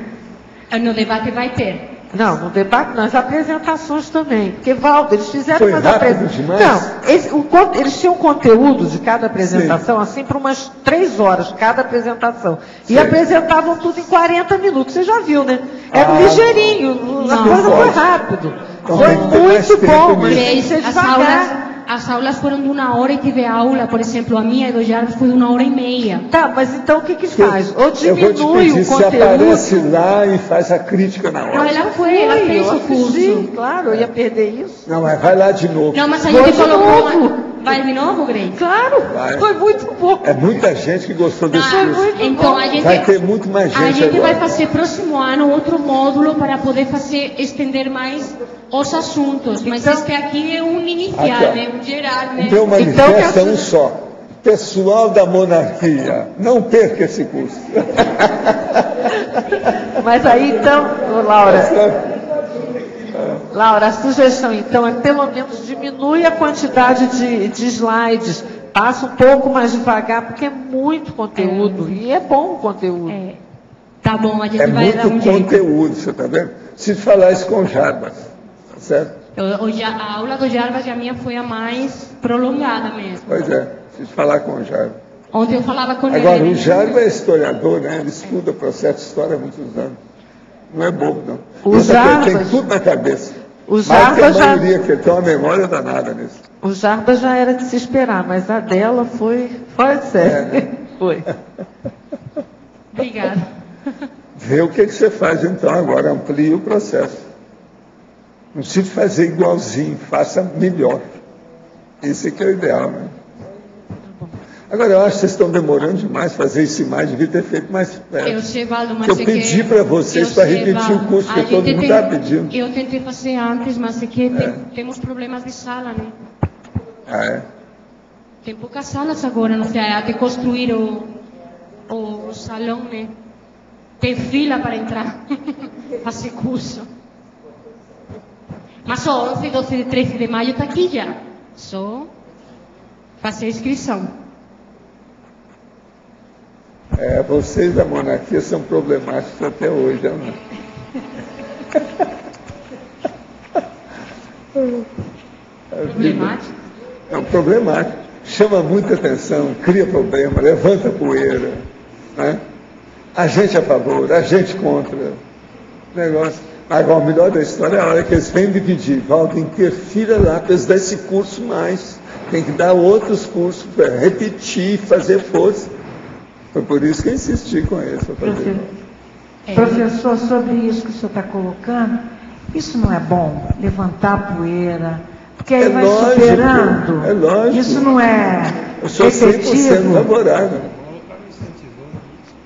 Gente, outra coisa, o processo da monarquia é muito sério para nós, e nós temos que vacinar, e a vacina ainda não está pronta. Ainda não se fez uma boa vacina anti-feudalismo, uma boa vacina anti-monarquia. Tem que fazer. Eu desejaria ver vocês sem isso na próxima. Sem influência disso. Influência que eu estou falando assim, negativa. Professor Valdo, qual seria a matéria-prima? Qual seria o antígeno dessa vacina? Eu penso que a pessoa começar a fazer a mega fraternidade prática, teática, fazer a interassistencialidade pela TARES, que é o que ela está fazendo. Ela está dando exemplo. Tudo que ela tem feito aí, o processo da monarquia, o problema do Lastra Nossa, tudo que ela tem trabalhado, isso aí é seríssimo. E agora, o que é bom é que ela é autêntica, ela fala tudo na cara, ela estuda, ela pesquisa, você é boa nisso. E tem boa comunicação. Tem? Laura, não sei, uma sugestão. Esse abafamento aí do Lastra Nossa durante séculos, não seria um caso de se fazer uma pesquisa para ver? Parece, não sei, será que a Igreja Católica que teve interesse de abafar, porque a Igreja Católica abafava todo mundo que tinha um sabimento, um conhecimento superior, sei lá. Não, mas seguro que tem coisa da igreja, imagina, não tinha como não ter naquele período. E outra coisa. Há um monte de coisa negativa da Espanha toda que foi a Igreja Católica. Começa pelo Franco. O Franco era ligadíssimo à igreja. Lastra Nossa mandou construir uma capela caríssima, valiosíssima. Hoje essa capela está reformada e é considerada um museu de arte barroco. Então eu fico perguntando-me assim, até que ponto ele não construiu essa capela, gastando o dinheiro dele, para não ficar mais... Para ele não ser perseguido. Isso, porque, gente, é período de Inquisição, né? E outra coisa... Uma outra coisa, ele era político, é bom explicar isso. Sim, ele era político, ele era grande amigo de um rei bastardo, de Juan José de Áustria, que era um bastardo, mas ele era monarca. E tem outra coisa, ele não gostava que as suas filhas ingressaram em convento. Então você vê, ele não gostava, mas ele se dava bem com todo mundo, ele tinha um jogo de cintura incrível, para ele conseguir o que ele queria. E outra coisa, ele foi o protetor do Baltasar Gracián. Baltasar Gracián é considerado o segundo maior escritor do século XVII, junto com Quevedo, e ele era jesuíta, ele era perseguido pela Inquisição, ele foi preso pela Inquisição, e os livros do Baltasar Gracián, que hoje se estudam ainda em faculdades de filosofia, foram editados com o dinheiro do Lastra Nossa. Então, Lastra Nossa protegeu Incluso na sua casa, o Baltasar Gracián da igreja. Então você vê, por um lado ele tinha uma relação com a igreja aparentemente boa, mas ele, todo que ele podia ajudar, que era contra a igreja, ele ajudava. Agora, uma coisa muito séria do Bastanoso, ele abriu o castelo dele para as pesquisas de quem se interessasse em estudar. Ele era da assistência da Tares, queria esclarecer tudo, mas é que o ambiente é muito difícil. Professor. Gente, Espanha, naquela época, essa época é difícil. Olha aí o que está acontecendo lá com esse rei, com as bobagens todas que tem. Ele tinha uma biblioteca, Valdo, que era toda aberta. Pois é. Daí ele começou a deixar entrar as pessoas, e as pessoas começaram a pegar os livros dele, e muitos livros deles desapareceram. Aí ele criou seu ex-libris, né, que é o ex-libris de Lastanosa, que se encontra em La Usala. Ele se identifica nos livros de Lastanosa a causa do ex-libris. E ele colocou vitrines nos livros. Então ele tinha um amor por os livros, um cuidado com o proteção cultural impressionante. Professor, aqui no B, teve algum motivo extrafísico para existir essa exumação do Lastanosa, além do interesse dele, intrafísico, natural? Não, eu acho que o problema todo é o seguinte, eu conheci as coisas há muitos anos. A hora que eu falei nas questões, isso foi muito antes do processo do quarto centenário dele, aquela coisa. Isso aí eu acho que vibrou lá, porque eu falei assim, ó, precisa de falar com as autoridades, vocês vão falar ou eu vou falar? Eu disse, não, nós vamos tocar nisso. Eles desencadearam o processo. Agora, é lógico, nunca falaram no meu nome, nem nada. Por quê? É uma vergonha, né?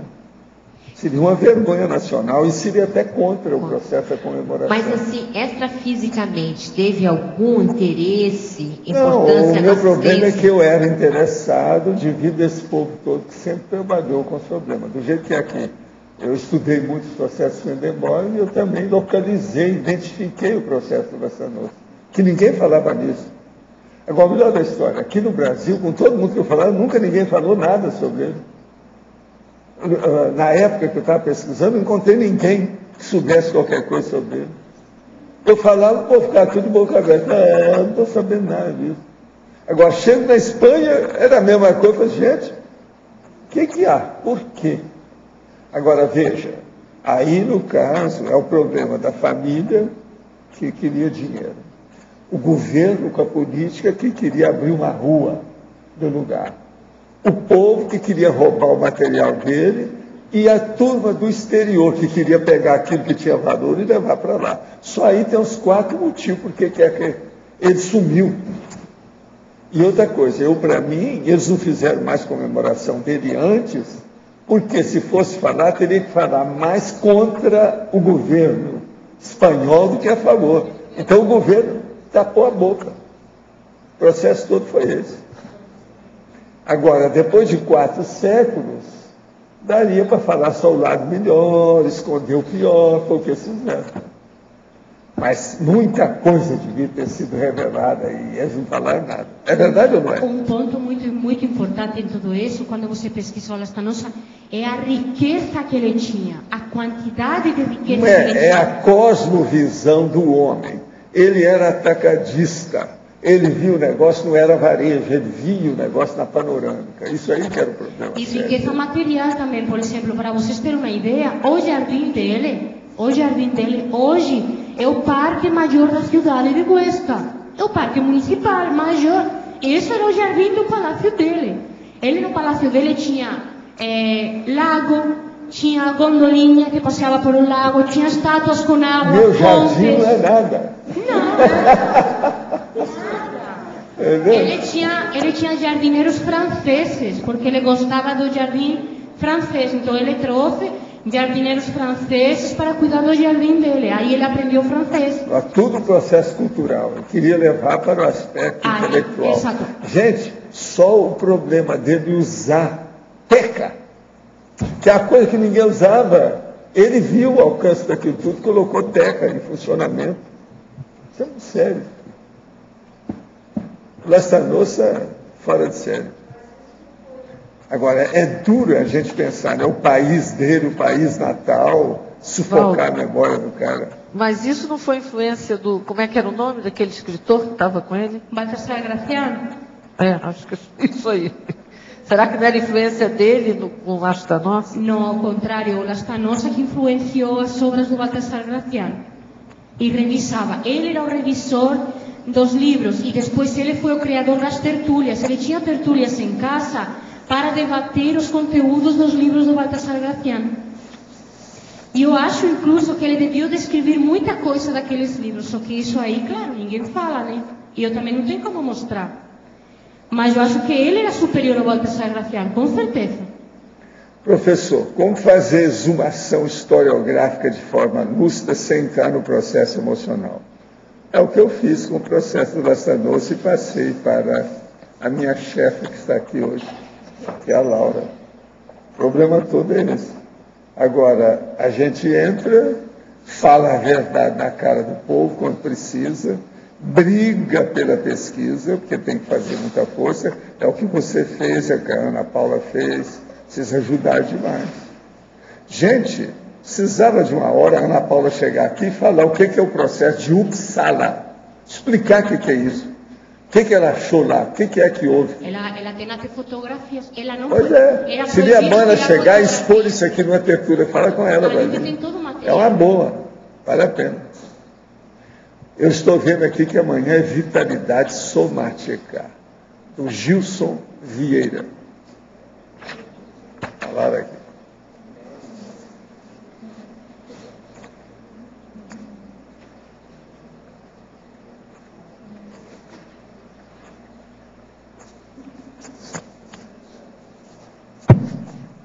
Aqui. No dicionário, uma pergunta para o senhor. O senhor pode explorar um pouquinho mais e aprofundar um pouquinho mais a questão da argumentação? O tempo e prazo de validade do material que a gente tem? Como que funciona isso? O caso é o seguinte, eu vou te contar como é que eu faço. Por exemplo, atualmente eu estou muito firme no processo de escrita. Uma das coisas que eu mais fiz na minha vida até hoje foi escrever. Então o que se passa? A escrita não é só escrever. Você tem que escrever manualmente, que é a melhor coisa que tem para você colocar os originais com as ideias. Você pode escrever até deitado. Depois coloca no papel ali, deitado. Agora, em seguida, tem o problema da digitação, que vai levar aquilo para uma revisão final. Mas tem a revisão, tem o material de pesquisa que você faz, a coleta da bibliografia, o processo da internet, problema de comunicação, as publicações da hemeroteca, quer dizer, o problema do cosmograma. O que você faz com isso tudo? Tudo se diverte. E agora, e a infraestrutura da papelada? Eu quero até agradecer que eu recebi lá os pacotes de papéis. Os papéis em branco que você tem que usar. Você está entendendo? As pastas que você tem que usar. Tudo isso você tem que ter, vamos dizer, sobressalente, guardar por atacado esse material para a hora que você precisar ter à mão, porque senão não tem. E agora, e os livros de consulta que você tem que ter? Eu, além de dicionário, eu tenho os livros que me dão muito trabalho, que são os meus. Eu já escrevi. Eu tenho que ter isso tudo à mão. Então, veja, isso tudo mexe no trabalho administrativo. Agora, a criatividade da pessoa não pode ser só naquilo que ela escreve, mas é também nos bastidores, os preâmbulos da escrita, do autorado, entende? O processo da redaciologia. A redaciologia tem uma infraestrutura que ela exige que exista. E isso aí tem que ser mexido. Agora, a pessoa, se ela começar a organizar, desde a parte administrativa, do material que ela usa, as reservas que ela tem de material, entende? Tudo isso, aquele estoque que ela é obrigada a ter de material, ela vai chegar num ponto que ela vai organizar todo o pensamento dela. Isso, na fase final, lá na ponta, vai ajudar a criatividade dela. Que ela já vem organizada desde trás.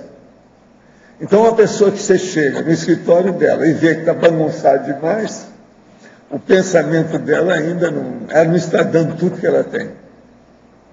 Ela tem que chegar lá e está tudo organizado, senão não vai. Agora, comigo, o negócio é terrível, porque você chega lá, tem 60 itens espalhados por todo lado. Pasta, mesa, armário, parede, computador. Por exemplo, o meu computador tem esses porta-livro, porta de um lado e do outro do computador, para ele ficar maior. E outra coisa, em cima do computador também tem 3 desses. Você está entendendo? Então, eu trabalho num Boeing de ideias, aquele monte. O processo aí é imenso, grandão. Isso é o ideal para todo mundo. Agora, eu sei tudo, nada sai do lugar, está tudo certinho. Se uma pessoa passar ali e tocar em qualquer coisa, eu sei. Que saiu da rotina. Eu mantenho aquilo rigidamente. Isso é que eu chamo de organização, entende como é que é? A base é essa. Agora, é o máximo. Com isso, eu trabalho muito mais rápido que a maioria das pessoas. Tudo meu fica automático. Tem uma linha de montagem. Aquilo não sai Entende como é que é? Agora, outra coisa também. Isso é muito bom para você melhorar a sua memória técnica. Por quê? Qualquer ideia nova vai entrar dentro do contexto para uma coisa diferente. Ela vai chamar a atenção. É diferente do resto. Entende como é que é? Agora, o que eu vejo é o seguinte. Devido à acumulação de muitos anos, eu distribuí tudo lá para o Holotec e para o Holociclo, do meu material. Os recortes foram para o Holociclo, dicionário foram, enciclopédia, essa coisa toda. E aqueles montes, milhares de livros foram para a Holotec. Mesmo assim, eu ainda tenho, no dia de hoje, 23 armários com material. E outra coisa, é besteira eu chegar lá e distribuir de qualquer maneira o que está no armário. Isso é bobagem. Às vezes tem coisa que eu saio durante o dia, às vezes até de noite. Vou lá para fazer uma pesquisa, está no armário tal, que eu sei que está lá. Está entendendo? Então é muito importante os detalhes. Quanto mais patrimônio você tenha intelectual, melhor. Não só dentro de você, mas fora. Armário é uma bênção, ajuda demais a guardar o processo. Não é só a parte histórica, mas a parte, vamos dizer, do processo conteudístico das ideias. Entende? É o que eu procuro fazer. Agora, outra coisa. Eu gosto disso. Eu faço o que eu gosto. Entendeu? Eu tenho prazer com o que eu faço. E eu gosto de terminar as coisas corretas. Eu não gosto de deixar uma coisa que está aguda para terminar. Eu não gosto disso. Eu faço tudo já certo. Por exemplo, se eu tenho uma coisa muito séria, que eu estou com muita vontade de fazer, eu calculo, não, eu vou precisar de 4 horas para fazer isso. Se eu tiver 1 hora só, eu não faço. Eu deixo aquilo para quando eu tiver 4 horas para fazer do início até o fim. Isso tudo é organização. Então, eu distribuo todo o meu trabalho também administrativo junto com o trabalho conteudístico de criação. Você entendeu? Por isso que às vezes tem gente que quer ver como é que é o meu escritório. Mas uma pessoa que não está muito habituada a escrever, ela não vai entender nada do meu escritório. Ela chega lá e acha, não, mas isso não está bagunçado? Não, olha bem. Tudo tem nome. Está tudo organizado, tudo no lugar certo. As pastas estão tudo certinho uma em cima da outra. Presta atenção. A pessoa não entende. Então o caso é esse. Quer melhorar a sua cabeça, o conteúdo daquilo que você escreve, a eficiência intelectual do seu mental soma, se organize também por aí. A organização deve atingir a vida toda da pessoa, senão não adianta. Você entendeu, né? Caminha por aí. Agora, eu acho que a Laura já está bem mais organizada do que era no início.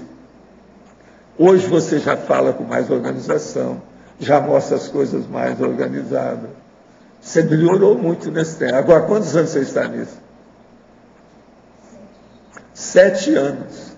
Já é um curso, né? Você já fez. Já tinha mesmo que aprender, né? Não tem saída. É o caminho. Agora, você tem muita facilidade psicomotriz. Então, você não pode ter desorganização. Eu não sei como é que é seu escritório, mas se você tiver, precisa levar uma surra. Falta muito. Falta muito. Perto do que o senhor colocou, ainda falta muito. Estava aqui lembrando de como eu disponibilizo o material. Você é boa é muito... na psicomotriz. Né? O aspecto psicomotriz, ela é boa. Tem que pensar nisso. Agora, organização é coisa séria. Muito séria. É a base do processo. Não tem outro jeito. Uma outra coisa, amparador é consciência organizada, a gente tem que lembrar disso. Você quer ter um amparador? Se organize, porque senão amparador nenhum vai ficar perto de você. Com desorganização é só guia cego. Guia cego, quer dizer, não enxerga nada, tudo desorganizado, é anarquia. É isso. Cara desorganizado tem guia cego. Quem quer ter bom amparador de função, organize. Organize-se. E, professor, assim, o tempo de manutenção desse material, o senhor disponibiliza ele sempre, mantém ele sempre, ou quanto tempo o senhor mantém isso? Não, você é que vai saber disso. Há coisas que você, por mais que você queira, você tem que conservar com você. Senão depois você vai ficar chupando o dedo. É muito chato a pessoa constrangida depois. Eu tinha isso tudo, por que eu fui jogar fora? Eu já vi isso tudo. Entende? Às vezes, no momento que a pessoa deu uma raivinha, uma coisinha, ela joga tudo fora. Mulher, então, é terrível isso. A dona de casa é terrível. Agora, os caras lá, desde a de Uberaba, eu sempre vi isso, no Rio é a mesma coisa. Os caras chegavam assim, eu tenho muito medo da minha mulher, se deixar por conta dela, ela joga tudo fora. Eu falo assim, então, se você tem uma casa, faça uma edícula, aonde só você entra, não deixa ela entrar lá, nunca. Aí dá certo. É uma porta que só você tem a chave. Acabou. Aí, e você põe tudo lá. Lá você faz é o junk place do americano. É o quarto da bagunça. Quer dizer, não precisa ser bagunça, mas a gente chama de junk place. Que é o que equivale ao sótão, ao porão. Você está entendendo? Aquilo que guarda. Então isso aí é muito importante. Agora, a mulher, quando tem vontade de ser do tombamento, é um perigo. Tombamento que eu estou falando é o tombamento histórico, não. É aquele negócio de chegar com aquele peso e para destruir a parede, para derrubar. Tem mulher assim. Se deixar, ela põe tudo abaixo na hora. Agora, ó, onde eu vi que o povo mais sofreu com isso, os homens, foi com o gibi. O cara, às vezes, tinha aquele negócio da infância dele, que tinha muito amor da infância, porque na família dele ele era pobre, o povo não podia comprar livro, ele queria ler, mas então só podia ler gibi, história em quadrinho. Então o que ele fez? Foi guardando a história em quadrinho, que é o que ele tinha. Ele fez uma verdadeira biblioteca de história em quadrinho.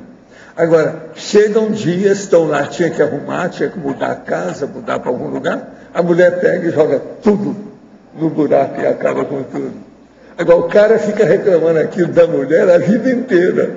Eu vi isso, o cara reclamando, há 30 anos que reclamava do gibi. Então ele ia lá em casa para ver os gibis que eu tinha. Aí chegava, tinha cara que chorava. Teve gente que eu tinha medo até de dar um infarto, a hora que viu a revista dele, da infância dele. Aquilo é um problema. Então você veja, aí já é um processo emocional, entende? Muito sério, da própria vida da pessoa. Agora, outra coisa, essas pessoas eram muito pobres, não tinha gente de ler. Quando o cara ficou e arranjou lá a vida dele, acertou todas as condições do processo profissional, ele ficou rico. Então ele pode comprar aquelas revistas. Ele parte para procurar por todo lado e não acha. Não existe mais as revistas fáceis para comprar. Dinheiro nenhum mais compra aquilo. Aí é que ele chupa mais o dedo e mais chora ainda a situação. Você está entendendo? Tudo isso eu vi. Agora, a área do gibi é a mais dramática de todas elas que eu já vi na minha vida. Simplesmente impressionante isso aí. Agora, o povo fica fanático também com isso, né? Colecionador não é fácil. É duro. Vale. Agora, tem pessoas, por exemplo, igual o Mindlin, que colecionava obras raras, bonitas, etc. Mas aquilo é com muito dinheiro, aquilo já é outra coisa. O cara abonado, bolas, não tem nada demais, isso é normal. Agora eu quero ver aquilo que não é. Quero explicar uma coisa. Esse caso aí que você contou aconteceu comigo quando eu era criança, mas foi meu pai que jogou fora todos os meus gibis femininos. Aí eu consegui comprar 3. 2 estão na holoteca e outro está na minha casa. Resgatei 3, eu tinha uns 60, 70. Ele jogou todo fora. E às vezes é importante isso aí para dar força para a pessoa quando ela amadurece, quando ela se torna adulta. Entende? Agora, há muita gente fanática nessa história, você tem cuidado com isso, tem gente doente com tudo isso. Não é fácil. Outra coisa, eu já vi divórcio de livro de gibi. Eu vi o casal que o cara se divorciou da mulher. Agora, ele chegou para mim e já tinha divorciado. Porque se eu tivesse pego o negócio a tempo, eu ia dar um jeito. Eu arranjava um gibi para consertar. Entende? Eu já fiz isso com muita gente para acertar. Mas ele chegou e já tinha feito o divórcio. Mas não entendi. Qual que é a importância disso? Ainda mais depois que ele perdeu o gibi de adquirir isso de novo. Ele não estava confiando mais na mulher. Olhou para ela como se ela fosse uma carrasca. Então acabou. O homem, quando vê uma mulher como carrasca, não fica perto dela, não dá, acabou. Fim de papo, não tem mais jeito. Agora, coitada, a mulher queria até melhorar, coitada. Não, mas... Ele, quando chegou, eu virei para ele e falei assim, vem cá, mas às vezes você está errado. Eu conheço determinados esposos que não ligavam para o processo da casa. Então, a mulher era uma verdadeira serva. Quem cuidava da casa era só ela, mas era uma escrava de tudo que ele tinha. Aí, se ela julgou fora, ela tinha a sua razão, que ela queria aliviar a vida dela, que ninguém estava ajudando. Mas não só, qualquer caso, qual que é a importância disso de manter gibi até, sei lá que idade? Só por coleção. Sei, mas veja, a pessoa inteligente, ela tem os meios de fazer. Eu sou uma prova disso, eu tenho autoridade moral para falar nisso. Eu conservei 9.800 livros durante 22 anos, numa casa especial para colocar essa pequena biblioteca. Aquilo foi conservado com uma pessoa que eu deixei na casa que eu construí junto, ele morou lá. 22 anos depois, eu vi que eu precisava dos livros, eu fui lá e peguei tudo. Mas você tinha 154 fardos que eu trouxe de Uberaba, pela Varig até o Rio de Janeiro. Agora, no meio desse fardo, tinha 9.800 livros, tudo selecionado. Você tinha o objetivo que era fazer uma holoteca, sim. Mas para quem não tem isso, vai ficar com esses gibis para quê? Gibi, minha filha, é a gibiteca, faz parte da holoteca. Para quem quer fazer, quem vai fazer uma coleção. É uma das sessões da holoteca. Mas quem não faz nada com isso, fica com isso guardado lá, vai servir para quê? Não, mas para ele não fica guardado à toa. A pessoa vai lá, vê aquilo. Você não sabe que você não passou por isso. Quem passou, a própria Laura sabe, ela está falando. Quem passou sabe disso. Eu, por exemplo, às vezes, eu quero lembrar do negócio lá da década de 30 e 40, quando eu estava em Monte Carmelo, o que eu faço? Eu vou lá e vejo a coleção de gibi mensal. Não, eu vejo isso aqui que eu vou ver a história. A hora que eu vejo a história, eu começo a fazer conotação. Não, nesse dia aconteceu isso. Então, teve isso assim, tá, disso. O gibi me faz ter uma lembrança de detalhes que eu quero lembrar da época. Isso é seríssimo. Outra coisa, os gibis que tem aí, que são milhares, você sabe. O negócio são muitos países, um monte de idiomas que a gente tem. Eu sou capaz de fazer história para 500 gibis daquele, eu sou capaz de escrever a história. O que aconteceu com aquilo? Ou com o gibi, ou comigo, ou qualquer coisa. Sou capaz de divulgar aquilo. Eu cheguei a fazer isso no início da Holoteca, você lembra? Que às vezes eu fazia as coisas e mostrava para o povo. Eu dei aula sobre a gibiteca aí, dá muita gente. Agora, o melhor da história é aquele senhor que esteve aí para trabalhar e viu que tinha a gibiteca. Aí ele chegou para mim e perguntou se tinha o Xuxá, que era uma revista da infância dele. Eu falei assim, tem sim. Amanhã, quando o senhor aparecer, eu vou mostrar para o senhor. Então, o que eu fiz? Arranjei um médico para ficar perto, para ver o que ia acontecer, porque ele era de idade, mais velho que eu. Então, coloquei o Xuxá tudo na mesa, as coisas tudo lá, e ele foi vendo. Arranjei uma cadeira para ele sentar, pela emoção dele. Agora, a hora que eu vi que ele estava mais ou menos, perguntei se eu queria tomar água, qualquer coisa, eu peguei então e falei assim, agora o senhor tem aqui presente da holoteca para o senhor, tem 3 revistas do Xuxá para o senhor. Aí foi pior. Aí que eu quero água. Onde é que está? Você está entendendo? A turma viu isso lá comigo. A emoção dele. Velhinho. Você está entendendo? O Xuxá.